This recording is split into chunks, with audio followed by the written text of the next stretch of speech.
നമസ്കാരം. ഇന്ന് പാണക്കാട് ജുമാ മസ്ജിദിൽ നടന്ന പെരുന്നാൾ നിസ്കാരവും ലഹരിക്ക് എതിരായുള്ള പ്രസംഗവും നടക്കുന്നത് വീഡിയോ കാണാം.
Assalamualaikum warahmatullahi wabarakatuh. A'udzu billahi minasyaitonir rajim. Bismillahirrahmanirrahim. Alhamdulillahirabbil alamin wassalatu wassalamu ala asyrafir rusulillah wa ala alihi faizin bi ridallah amma ba'd. Allah subhanahu wa ta'ala അവന്റെ നല്ല അടിമകളിൽ നമ്മെല്ലാം ഉൾപ്പെടുത്തി അനുഗ്രഹിക്കുമാറാവട്ടെ. ദോഷങ്ങളിൽ നിന്നൊക്കെ രക്ഷപ്പെട്ട് നരകമോചിതരുള്ള അല്ലാഹു നമ്മെല്ലാം ഉൾപ്പെടുത്തി അനുഗ്രഹിക്കുമാറാവട്ടെ. മുഅ്മിനീങ്ങളെ, മഹത്തായ ഒരു ദിവസത്തിലാണ് നാം ഇവിടെ സമ്മേളിച്ചിട്ടുള്ളത്. പെരുന്നാൾ നമ്മൾ കുടുംബം പുലർത്തേണ്ടതും വിനോദക്കാരൊക്കെ അടുപ്പിച്ച് സൗഹാർദ്ദവും സ്നേഹവും പങ്കിടേണ്ടതുമായ ഒരു ദിവസമാണ്. 30 ദിവസക്കാലം നോമ്പ് പിടിച്ച് അതിന്റെ പോരായ്മ നികത്താൻ വേണ്ടി ഫിത്ർ സക്കാത്തും കൊടുത്ത് അള്ളാഹുവിൽ അർപ്പിച്ചുകൊണ്ട് നമ്മളെല്ലാവരും ഇവിടെ സെഫ് കെട്ടിയിരിക്കുകയാണ്. പെരുന്നാൾ നിസ്കാരത്തിന് വേണ്ടിയാണ് നമ്മളൊക്കെ ഒരുമിച്ച് കൂടിയത്. വർഷത്തിൽ ഒരു പ്രാവശ്യമാകുമ്പോ സ്വാഭാവികമായി എല്ലാവർക്കും ഓർത്തോണമെന്നില്ല, എന്നാൽ ചെറിയ നിലക്കൊരു വിവരണം എന്ന നിലക്കാണ് എഴുതിയിട്ടുള്ളത്. അല്ലാഹു തൗഫീഖ് നൽകുമാറാവട്ടെ. ചെറിയ പെരുന്നാൾ എന്ന സുന്നത്ത് നിസ്കാരം ഇമാമിനോട് കൂടെ അല്ലാഹു തആലക്ക് വേണ്ടി ഞാൻ നിസ്കരിക്കുന്നു എന്നാണ് നിയ്യത്ത് വെക്കേണ്ടത്. എന്നിട്ട് സാധാരണ നമ്മള് ഓതുന്നത് പോലെ വജ്ജത്തും ഓതിയിട്ട് പിന്നെ നമ്മൾ എന്ത് ചെയ്യും? ഒന്നാമത്തെ റക്അത്തിൽ 7 തക്ബീർ ചൊല്ലും. അല്ലാഹു അക്ബർ അല്ലാഹു അക്ബർ എന്ന 7 തക്ബീർ ചൊല്ലും. ഈ തക്ബീറുകൾക്ക് ഇടയിൽ സുബ്ഹാനല്ലാഹ് വൽഹംദുലില്ലാഹ് വലാ ഇലാഹ ഇല്ലല്ലാഹു അല്ലാഹു അക്ബർ എന്ന ദിക്ർ ചൊല്ലും. കഴിഞ്ഞതിന് ശേഷം ഫാത്തിഹ ഓതും, സൂറത്ത് ഓതും. മറ്റുള്ളതൊക്കെ കഴിഞ്ഞ് അവരുടെ റുക്കൂഉം സുജൂദും കഴിഞ്ഞ് രണ്ടാമത്തിലേക്ക് എഴുന്നേൽക്കുമ്പോൾ അവിടെയും 5 തക്ബീർ ചൊല്ലി, തക്ബീറുകൾക്കിടയിൽ നമ്മൾ പറഞ്ഞ ദിക്റും ചൊല്ലി നമ്മൾ സാധാരണ നിസ്കരിക്കുമ്പോഴൊക്കെ നിസ്കരിക്കണം. അപ്പൊ സ്വാഭാവികമായി വർഷത്തിലെ നമസ്കാരം നമ്മൾ തക്ബീർ മറന്നുപോയി നിൽക്കുക. അതിലൊന്നും ഒച്ചമണി ഉണ്ടാക്കേണ്ട ആവശ്യങ്ങളൊന്നുമില്ല എന്ന് ആദ്യമായി നിങ്ങളോട് ഓർത്തുക. നമുക്ക് മറക്കാതെ പരിപൂർണ്ണ നമസ്കരിക്കാനുള്ള തോഫീക്കും കഴിയുമല്ലാത്ത പ്രദാനം ചെയ്യുവാനാണ്.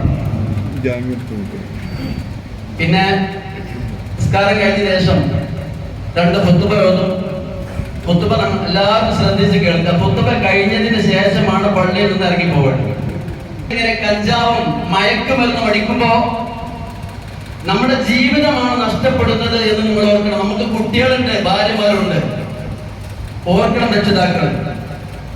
അതേമാതിരി തന്നെ യുവാക്കളും നമ്മുടെ നാടിനെ ചീത്തയാക്കാൻ അനുവദിക്കരുത്. നമ്മൾ അവർ പറഞ്ഞ ഞങ്ങൾ കൊല്ലത്തേരാണ്.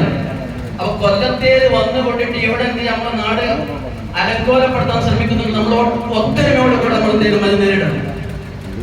പള്ളിയിലേക്ക് കൊണ്ടുവരാൻ സമ്മതിക്കാത്തൊരു ചുറ്റുപാടിലേക്ക് ചില മഹല്ലത്തിൽ നിർബന്ധമായി തുടക്കം കുറിച്ചു.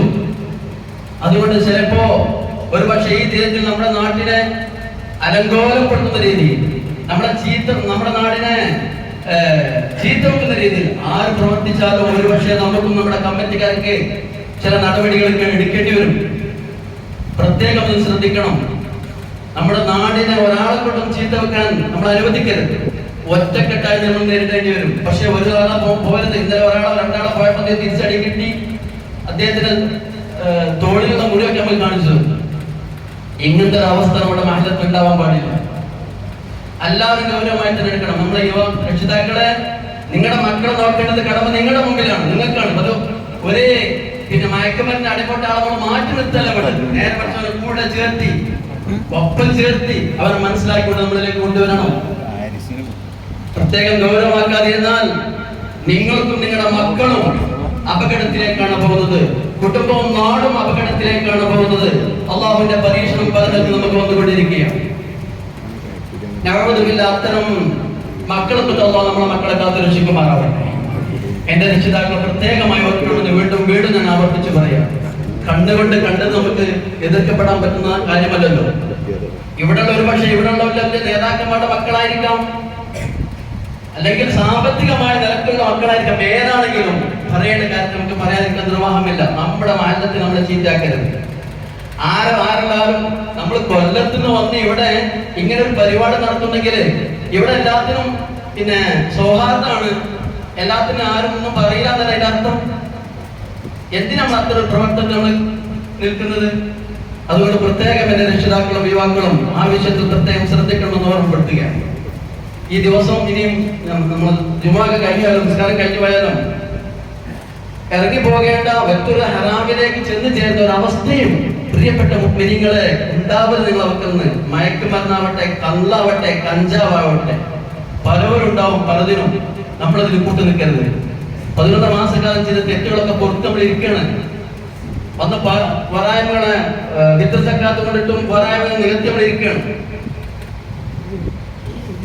വളരെ ഗൗരവമായിട്ട് നിങ്ങൾ മനസ്സിലാക്കണമെന്ന് വീണ്ടും ആവർത്തിച്ചുകൊണ്ട് നിസ്കാരത്തിലേക്ക് പ്രവേശിക്കുമാറാവട്ടെ. അൽഹംദുലില്ലാഹി റബ്ബിൽ ആലമീൻ. അസ്സലാമു അലൈക്കും വറഹ്മത്തുള്ളാഹി.